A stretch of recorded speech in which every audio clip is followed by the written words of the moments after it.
Hi అండి. మళ్ళీ నేను కొత్త రెసిపీ ఒకటి తీసుకొచ్చినాను. చాలా హెల్తీ రెసిపీ. నో షుగర్, గూడు వేయను, షుగర్ వేయను, ఏం వేయకుండానే చాలా ఈజీ ప్రాసెస్, చాలా ఈజీగా చేసుకోవచ్చు. చూడండి నేను ఎలా చేస్తున్నాను అనేసి. ముందుగా ఒక 1/2 లీటర్ పాలు వేసి కడాయిలో వేడి చేసానికి పెట్టేస్తున్నాను. అందులోపల నేను ఖజూరం ఎక్కువ తీసుకొని కడిగేసి కొద్దిగా నానబెట్టినానండి. పెట్టినాను ఒక 10-20 నిమిషాలు అట్లా నానబెట్టేసేయండి. బాగా మెత్తగా వస్తుంది. ఆ తర్వాత మనం ఉడకబెట్టిన పాలు ఉంది కదా, ఆ పాలు వేసి ఇది కూడా ఉడికించుకోవాలి. బాగా మెత్తగా అయిన దాకా ఉడికించుకోవాలి. దానిలోనే కొబ్బరి కూడా తీసుకొని దాంతోపాటే ఉడకనేది కొద్దిగా బాగా ఉడికి మరిగి బాగా గట్టి పడుతుంది అనమాట. పాలు అనేది బాగా విరుగుతుంది. పాలన్నీ విరిగి మనకు కోవాలాగా వస్తుందన్నమాట. అంతదాకా మనం ఉడికించుకోవాలి బాగా.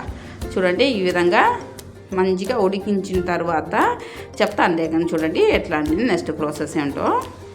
చూసారు కదా ఈ విధంగా రావాలి.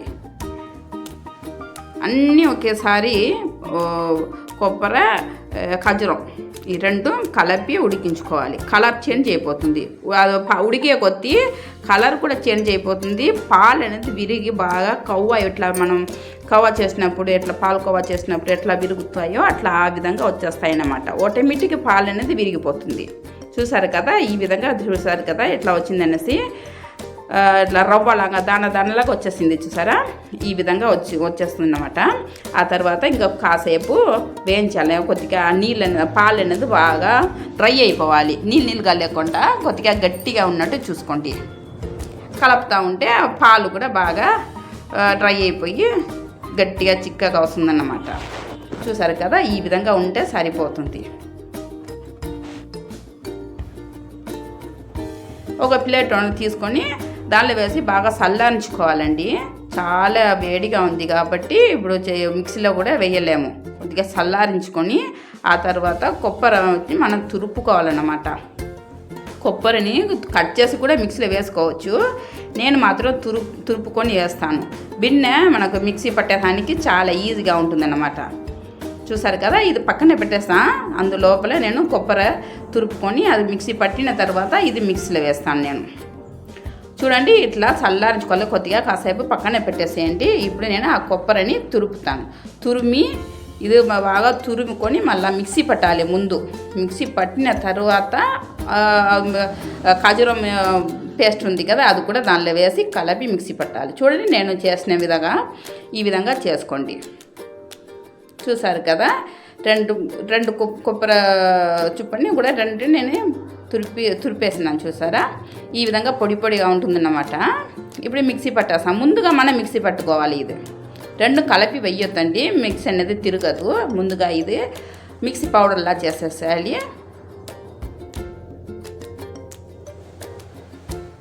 చెప్తాను చూడండి. ఇట్లా పౌడర్లా చేసిన తర్వాత ఆ తర్వాత ఇది ఆ పేస్ట్ ఉంది కదా ఆ పేస్ట్ కూడా చేసుకోవాలి. కానీ కొబ్బరి మాత్రం మనం మరి అంత పౌడర్ చేయకుండా కొద్దిగా బరక ఉన్నట్టు అట్లా చూసుకుంటే బాగుంటుంది. ఇది కూడా మిక్సీలో వేసి ఇది కూడా ఎక్కువసేపు మనం మిక్సీ పట్టాల్సిన అవసరం లేదు. ఊరికి 2 సార్లు అట్లా తిప్పితే సరిపోతుంది. చూసారు కదా ఈ విధంగా అన్నీ కలిసిపోతుంది అన్నమాట. ఆ కొబ్బరి ఇది పేస్ట్ అన్నీ కలిసిపోతుంది. అందుదాకా మనం మిక్సీ పట్టుకుంటే సరిపోతుంది. ఇప్పుడు పొయ్యి ముట్టించి నేను ఒక కడాయి పెట్టి దానిలో గీ వేస్తాను. గీ కావాలి. గీ ఉంటే బాగుంటుంది. గీయే వేయండి. దీనిలో గీ వేసి ఇదన్నీ మనం మళ్ళీ ఇంకొకసారి ఆ గీలోనే కొద్దిగా వేడి చేయాలన్నమాట. బాగా ఇంకా గట్టి పడాలి. ఇప్పుడు కూడా కొద్దిగా లూజ్గా ఉండకూడదండి. బాగా గట్టిగా ముద్దలు మనం ఇప్పుడు లడ్లాగా చుట్టినప్పుడు బాగా గట్టిగా రావాలంటే కొద్దిగా ఇంకొక కాసేపు మనం పొయ్యిలో ఉడికించుకోవాలన్నమాట. అది బాగా డ్రై అయిపోయిన దాకా నీళ్ళు అనేది ఉండకూడదు. అదే పాలన్నీ బాగా ఉడికిపోవాలి. దాంతోపాటే కొద్దిగా ఏలకాయ పొడి కూడా వేసుకోవాలి.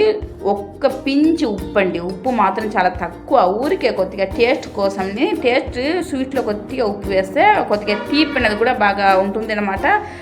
టేస్ట్ కూడా కొంచెం డిఫరెంట్ వస్తుంది అన్నమాట. బాగుంటుంది. అందుకని ఒక్క పించి అంతమైన వేసుకుంటే సరిపోతుంది. ఇంకా కాసేపు బాగా మంచిగా మనం ఉడికించుకోవాలండి. ఇది బాగా ఫ్రై చేసుకోవాలి. కావాలంటే మత్తిలో ఉంచి కొద్దిగా గీ వేసుకోవచ్చు. మనకు అడుగు మాడినట్టు ఉంటే మత్తిలో గీ అనేది వేసుకోండి. నేను కూడా వేసిన మళ్ళీ ఈ గీలోనే బాగా మనం ఫ్రై చేసుకోవాలి. బాగా ఉడకాలండి. బాగా కడాయిలోంచి అట్లా అంటుకోకుండా వచ్చేస్తాయి అన్నమాట. సపరేట్ అవుతుంది చూడండి, ఆ టైంలోకి సరిపోతుంది. మనం ఇట్లా తిప్పినప్పుడు కడాయిలో ఇట్లా అంటుకోకుండా సపరేట్గా వచ్చిన దాకా మనం ఇది అట్లా తిప్పుతూ ఉంటే సపరేట్ అయిపోతుంది. ఇంకా కాసేపు పడుతుంది. ఇట్లా మనం తిప్పినప్పుడు కడాయిలో అండకుండా అదే మనం తిప్పే కొద్దీ అది కూడా బాగా మనం గరట్టతోనే అది కూడా బాగా రౌండ్గా తిరిగి వస్తాయన్నమాట. అట్లా వచ్చినప్పుడు మనకి అది సరిపోయిందనేసి చూసారు కదా. ఇంకా కాసేపు ఇంకా 1 నిమిషం అట్లా ఉండిస్తే సరిపోతుంది.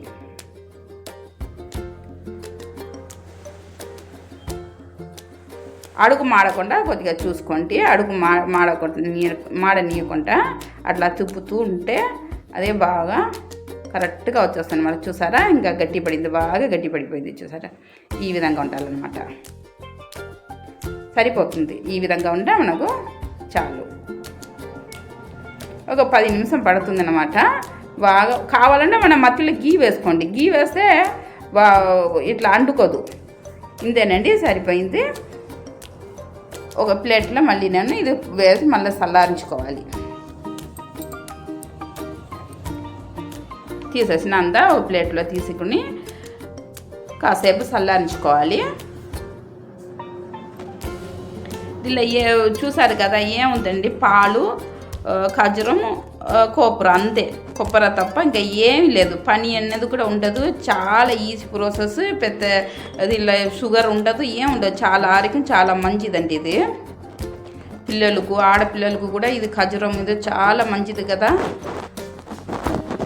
ఈ విధంగా లడ్డు చేసి ఇవ్వండి, చాలా బాగుంటుంది. పిల్లలు కూడా నడుము నొప్పులు ఉన్న పిల్లలు కూడా చాలా బాగుంటుంది, వాళ్ళకు ఇవ్వండి ఖచ్చితంగా చేసి. ఆడపిల్లలకు ఇంకా మంచిది ఇది.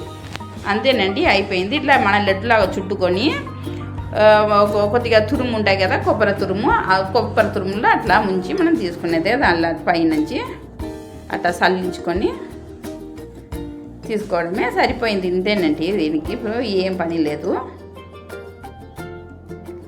ఈ విధంగా మనం అట్లా లడ్డులాగా చుట్టుకుంటే సరిపోతుంది. వీడియో నచ్చితే లైక్ చేయండి. లైక్, షేర్, సబ్స్క్రైబ్ చేసుకోండి.